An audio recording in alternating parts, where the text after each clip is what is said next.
Legalism, the perversion of the Torah into a system of rules for earning God's praise. And fourth, and I didn't put all of them on here because there are even more, but these are the ones that we're going to be looking at today. Just a general rule or a principle, whether Torah-related or secular-related. You can begin to see the difficulty that Shaul may have had in trying to convey several concepts with one word or phrase, can you not? Imagine how hampered you would be when you're trying to speak, as a religious Jew, Hebraic concepts to a non-Hebrew speaking society through another language. And the terms that you're trying to convey Hebraically and idiomatically are trying to be conveyed through a very, very small filter that means many, many different things depending on the context. Okay? This is what Shaul had to deal with. And that's why we have such a very difficult time understanding his intent and his meaning.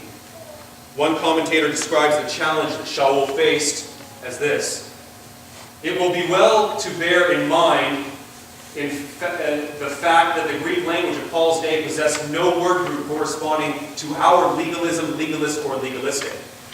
This means that he lacked a convenient terminology for expressing a vital distinction, and so was surely seriously hampered in the work of clarifying the Gentile position when it came to the law.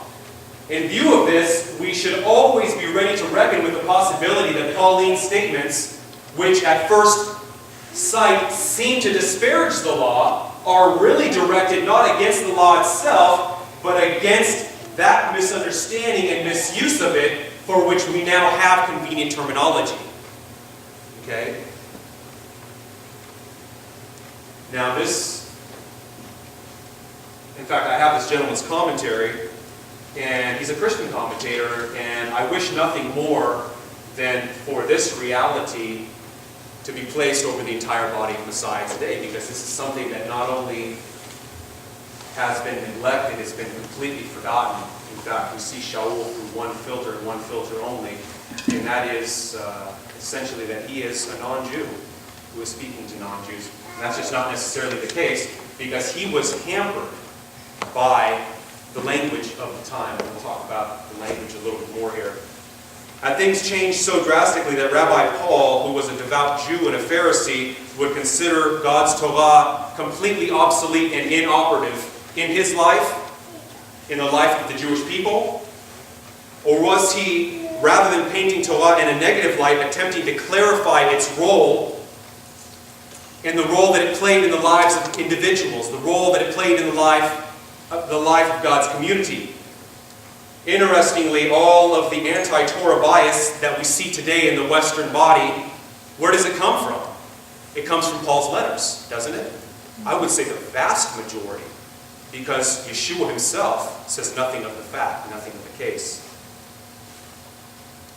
And for some odd reason, we seem to think that Shaul's words at times are even more authoritative than Messiah's. Am I off completely on that?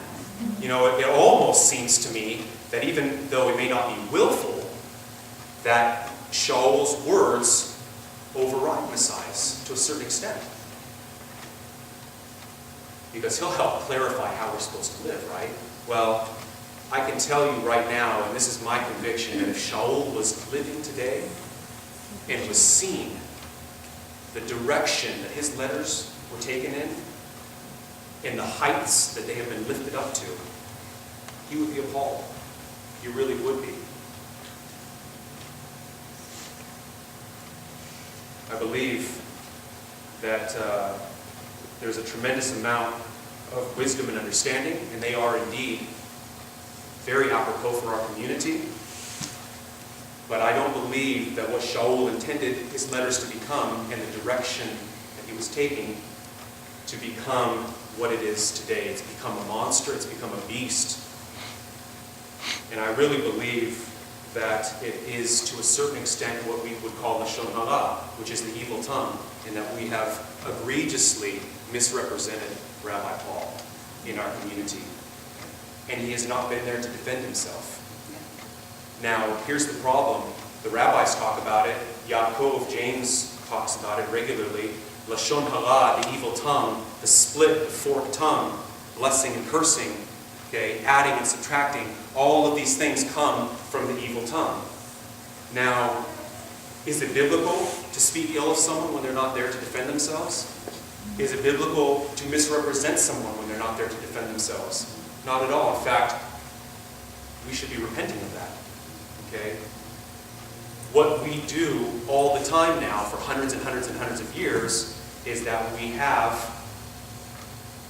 disparaged Paul, his character, his education, his Jewishness, the intent and the direction and the meaning of his letters, and changed him into something that he never was.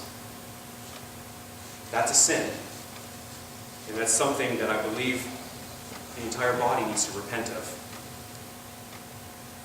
And I'll digress on that. But that is a very sore spot for me because I have a desire, and I think we all do, to see the word represented truthfully and properly to the best of our ability. And I just don't think we try hard enough in many areas.